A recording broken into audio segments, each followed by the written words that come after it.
Shikues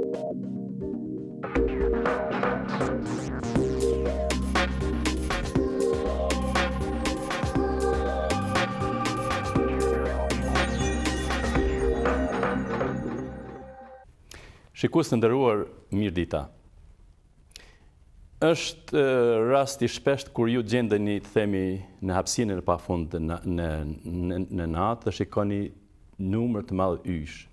Shikoni qiellin e pafund dhe me siguri kurreshtja juaj, sikurse edhe kurreshtja e njerëzve të parë, shumë herët me qindra vjet, ekziston kurreshtje e theksuar se çka ka atje, sa yj janë atje, si lëvizin, si lindin, si janë krijuar, si vdesin, dhe se sa janë në instancën e fundit. Për të përgjigjur kësaj pyetje, merrni me mend vedin në plazh të Ulçinit apo në ndonjë plazh tjetër, dhe merrni një grusht zallë, rën. Dhe pastaj merrni një kokërz të vogël dhe e shikoni, kjo përfaqëson një yll. Pastaj filloni duke i numëruar kokërzat 1, 2, 3, gjitha këto kokërza një nga një dhe i numëroni gjitha ato që i shihni në plazh përreth jush. Dhe merrni me mend tash, vazhdoni të numëroni gjitha plazhat sipërfaqes së tokës. Ky numër që fitoni përfaqëson një numër që i përgjigjet numrit të yjve në gjithësi. Pra është një numër fascinant që nuk mund të emërohet. Dhe se shkenca e cila mirret, edhe se këto konstituojnë të ashtu quajtur universin. Shkenca e cila mirret me studimin e universit quhet astronomia. Por kur shikoni ju, kur gjendeni në një skaj të hapësirës, do të thotë kur gjendeni ju në sipërfaqen e tokës dhe shikoni yjt atje, sikurse edhe gjithë njerëzit e tjerë, gjithmonë i lidhni, jo gjithmonë, por shpesh njerëzit e lidhin fatin e lëvizjes, fatin e juaj, meqense kurreshtja e njeriu në radhë të parë është determinuar në bazë të fati, i intereson fati i njeriu, i interesojnë motivet e tjera, pra njeriu është qenie sociologjike, qenie psikologjike, dhe intereson radhë të parë, shpesh njerëzit ju ka interesuar të lidh fatin individual me lëvizjen e yjve atje. Kjo kurreshtje ka ekzistuar edhe në rastin e determinimit, pra përcaktimit të fateve, martesave, kur perandorët kanë pretenduar të fillojnë luftën apo potezat e caktuar politike tjera tjera, dhe se shkenca e cila mirret me lidhmërinë e konstelacionit të yjve me fatin e njerëzve quhet astrologji, për cilin nuk do të flasim këtu. Por ekziston edhe një koncept tjetër i quajtur astrofizik. Fizika mirret me studimin e forcave, dhe në fizikë ekzistojnë materjes, lëvizjes, energjisë, dhe se në fizikë ekzistojnë 4 forca të cilat qeverisin jo vetëm yjt e trupat qiellor, por qeverisin gjithçka që na rrethon. Dhe 2 forca janë të përqendruara atje, merrni me mend, në vëllimin 10 në fuqinë e -15, -14. Kjo është bërthama e atomit. Dhe atje është një botë shumë e vogël, ku determinojnë forcat e dobta dhe forcat e fuqishme bërthamore. Përveç këtyre dyjave ekziston edhe forca e cila është e lidhur me valë elektromagnetike, forca magnetike dhe elektrike. Në mënyrë fascinante, njeriu që jetoi vetëm 48 vjet, i quajtur James Clerk Maxwell, zbuloi lidhmërinë e këtyre forcave dhe quhet, ai lidhi forcat elektro dhe magnetike dhe quhen forca elektromagnetike, valë elektromagnetike, për të cilat do flasim ne më vonë. Por lidhmëria e këtyre forcave ishte kurreshtje shumë shkencëtarëve, sidomos e Albert Einsteinit, i cili nuk pat fat, përkundër aftësive fascinante dhe genialitetet e tij, nuk pat fat të bërë lidhjen e këtyre 4 forcave. Ai që lidhi forcat e dobta bërthamore me elektromagnetike ishte Abdus-Selam. Kurse magnetike dhe elektrike, lidhjen e bëri James Clerk Maxwell. Në vitet e 80 ekziston ashtu quajtura forca the grand force, forca e madhe, cila pretendon të bëjë lidhjen e këtyre 3 forcave. Por çka është më e rëndësishme këtu të përmendet, që forca gravitacionale, pra ajo që bën qeverisjen e trupave qiellor, shumë pak njihet në krahasim me këto 3 forca të përmendura. Kurse ekziston përveç astrofizikës, astrofizika pra është ajo që studion strukturën e yjve atje, në bazë të strukturës bërthamore dhe grimcave elementare, e studion strukturën materialet yjve, lëvizjen e tyre e tjera. Por ekziston edhe ashtu quajtura kozmologjia apo kozmologjia moderne, e cila në të vërtetë e studion këtë formimin dhe evolucionin e gjithësisë. Kur flasim për të ardhmen e gjithësisë, ka qenë mjaft diskutabile se si rrjedh formimi i yjeve, si rrjedh, si do të jetë fati i gjithësisë. Ne i shohim këta yje dhe në mënyrë eksperimentale me anë të efektit Doppler për cilin do flasim më vonë, është vërtetuar që yjet në fakt nga ekspandohen, zerohen, dhe se ky zërim do të jetë i pafund. Dikur mendohej se do të ndalen për një moment dhe pastaj duke formuar një big crunch, ashtu siç ashtu, por në fakt tani është e vërtetuar që zerohen vazhdimisht, por dhe zërimi ndodh në mënyrë të nxituar. Në mënyrë logjike konkludohet që gjitha këto yllësi dhe sistemet e yllësive dikur galaktikave dikur kanë qëndruar në të njëjtën pikë dhe se këtu konkludohet që aty ka filluar e ashtu quajturi Big Bang apo plasje madhe. Është momenti kur ka fillu koha, kur ka fillu hapësira, kur ka fillu materia, kur ka fillu gjithçkafi. Para atij momenti s'ka ekzistu as koha, as hapësira, as ka ekzistu asgjë. Por pas atij momenti dhe në minutat 10 në fuqinë e -24 ka filluar nga energjia, pra energjia është ajo që ka ekzistuar, potencialiteti, dhe nga ajo ka filluar formimi i formave primitive të materjes, kuarkeve, pastaj formave grimcave elementare dhe pastaj formu materia, yjt dhe planetet, edhe ndërta dhe planetet dhe neve tani i mësojmë këto që tani po mundohemi të koncentrohemi të mësojmë se si dhe fatin e gjithësisë, si dhe ka do të rrjedh. Po këto gjëra janë që dihen, dhe se gjithmonë ju keni dëshirë të shkoni atje në kufit e njohjes dhe mos njohjes. Është fatlum ai që i njeh sa din dhe sa nuk din. Sa dihet, këto janë që i përmenda, por se sa nuk dihet, me siguri nuk dim sa nuk dim, por do t'i përmendi disa në momente karakteristika, por disa koncepte të cilat gjenden pikërisht në kufit e mosnjohjes. Do ta përmendi së pari Big Bangun. Big Bangu është pra fakti se çka ka ndodhur para Big Bangut. Ky problem është i panjohur sot edhe në kozmologjinë bashkëkohore dhe në tërësinë shkencë. Pastaj do të përmendi një fenomen tjetër që quhet me një koncept vrimat e zeza. Vrimat apo gropzat e zeza. Edhe ky është problem që atje shifet tani shumë bukur e shifni. Është problem interesant nga se etiologjia e vrimave, formimit e vrimave të zeza është kjo. Yt, sikurse dielli që është një nga yt, ose ylli më i afërt prej nesh është Alfa Centauri që është 4.3 vjet drite, ose ndonjë yll Betelgeuse është një yll shumë i madh i cili është 100 herë më i madh se di. Pra yjet të cilët kishin masi shumë të madhe, ata ekzistojnë të tillë me që ekziston një forcë, një gjenerator në brendësinë e yllit, e cila vazhdimisht gjeneron energji dhe që ushtron një presion ka jashtë. Kjo energji është energji bërthamore, dhe se është e njohur që lënda e parë vazhdimisht gjeneron këtë energji bërthamore, pra termonukleare, e cila imponon yllin pra me një presion nga jashtë. Mirë, po ylli ka masë shumë të madhe, prandaj është forca gravitacionale, ajo cila e tërheq tërë materien në drejtim të qendrës së kësaj tërësie shumë madhore. Dhe se këto dy forca balansohen dhe kështu është fati i yllit, ekziston jeta e tij përderisa këto forca të jenë balancuara. Kur lënda e parë shpenzohet në thellësi, në brendësi, atëherë do të mbretëron vetëm forca gravitacionale dhe kështu ndodh kollapsimi apo zvoglimi i tërë asaj massie që është masi kolosale, shndrohet në forma të ndryshme, por në mesin e tyre edhe në gropa apo vrimat e zeza. Vrimat e zeza që formojnë një hapësirë shumë të vogël, kanë densitet që nuk mund ta merr me mendja njeriu, densitet kolosal, dhe natyrisht kanë gravitacion shumë të madh.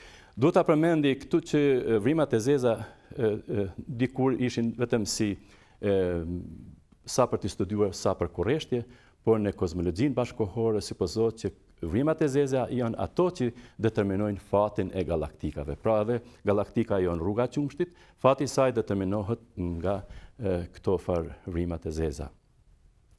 Një koncept tjetër të cilin duhet ta theksoj është materia e errët. Ç'është kjo materia e errët?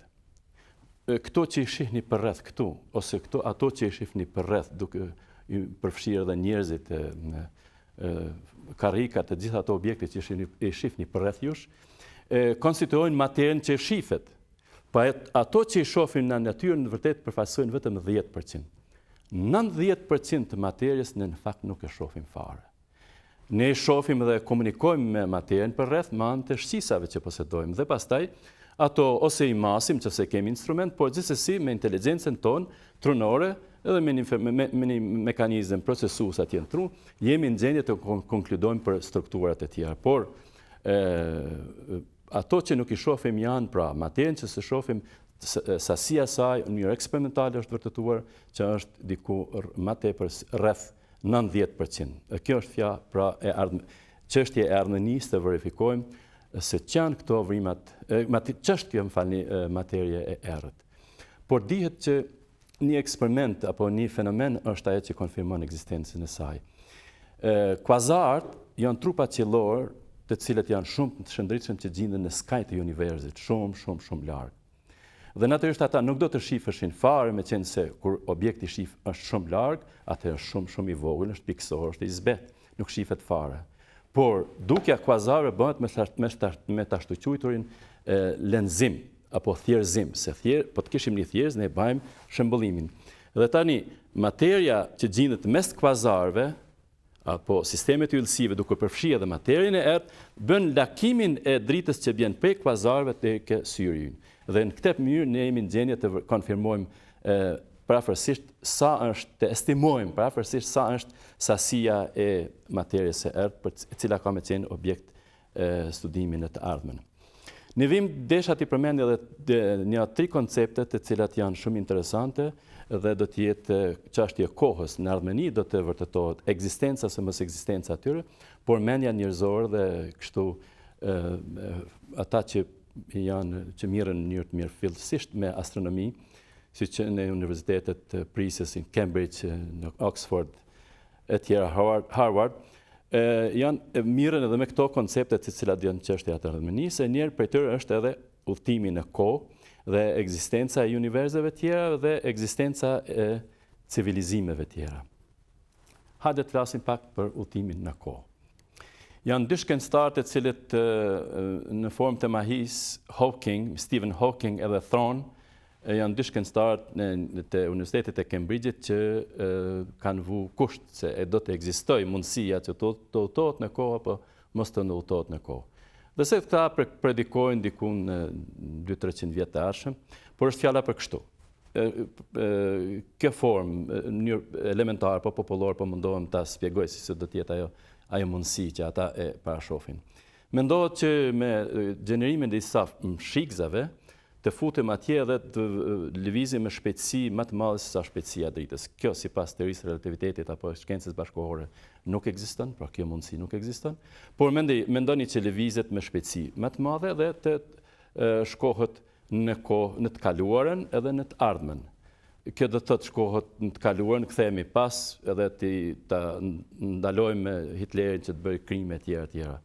Apo në udhtim të tillë të bëhet të mundur kalimi prej një universi në univers tjetër. Pra supozohet që ekzistojnë universi të ndryshme dhe ato ndoshta janë paralele, që ekzistojnë në mënyrë paralele në forma të ndryshme, por ka ndoshta mundësi që ato ekzistojnë në të izoluar, pra madhësia e universit, kjo që dihet diametri i këtij universi, ndoshta përbrit gjithë në universi tjetër e tjera. Por një prej problemeve tjera që është diskutabile është mundësia e ekzistencës së civilizimeve jashtëtoksore. Problemi i civilizimeve jashtëtoksore apo setit, siç thuhet, është mjaft akut që njerëzit kështu kozmologjinë bashkëkohore dhe mendimtarët i ka përku aq shumë sa që ata kanë lansuar me anije kozmike, kanë lansuar këtë që shihni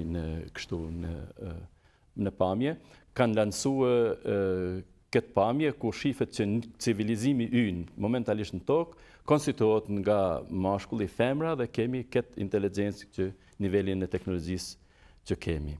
Pra këto janë ato që gjenden në kufit e mos njohjes, do të thotë këto janë ato që njerëzve ja u prekupojnë me tepër mendjen. Ekzistojnë disa parakushte që të depërtojmë në thellësitë mshefësit apo në sekretet e gjithësisë, se si qeverisen këta se si ekziston kjo materie në këtë hapësirë. Dhe se do të përmendim tani se si lindja astronomisë moderne, çka i parapriu lindjes së astronomisë moderne. Për këtë do mos duhet të ekzistojë një paranjohuri apo një përgatitje trunore, shkencore, cila ka kaluar në një kronologji shumë gjatë kohore. Ja për shembull të përmendim që nga shekulli 16 Galilei Galileun, shkencëtar i cili bëri të mundur lindjen e astronomisë me që zbuloi teleskopin, pa topografinë e Hanës, pra bjeshkët e saj, pa detalet në diell, pa Jupiterin dhe disa hanat e Jupiterit. Pra këto vërejtime me zbulimin e teleskopit fillohet një fazë eksperimentale, respektivisht një fazë shkencore e astronomisë. Galileu pat guximin thotë që rreth diellit lëviz toka, dhe se ishte problematike nga se në atë kohë për pak nuk përfundoi sikurse Jan Husi, i cili u dogj në Turë të drume me që inkvizicioni kishtar ishte rigoroz të thotë që toka nuk është qendër e gjithçkafit. Por Galilei Galileu pra është ai i cili konfirmon këtë, ja për shembull te kaloi edhe Nikola Kopernikun. Nikola Koperniku edhe gjithë paraardhësit e tyre ishin pra ata të cilët konfirmojnë ekzistencën e tokës si qendër e gjithçkafit, por Galilei Galileu ishte ai i cili dha bazat e para të astronomisë. Dhe pastaj duhet të përmendim ligjet e Keplerit janë një bazë tjetër astronomisë. Johann Kepler është astronomi, është polak, astronomi i cili punonte me Tycho Brahen. Tycho Brahe ishte astrolog, themi veprimtarin që përmendëm që në fillim. Pra ai ishte pranë sundimtarit ekzistues atje dhe që në bazë konstelacionit të yjeve përcaktonte, sugjeronte momentin më optimal, më të përshtatshëm për invazionin, për potezat e caktuar politik. Pra janë 3 ligjet e Keplerit, të cilat ne do t'i demonstrojmë këtu në mënyrë eksperimentale.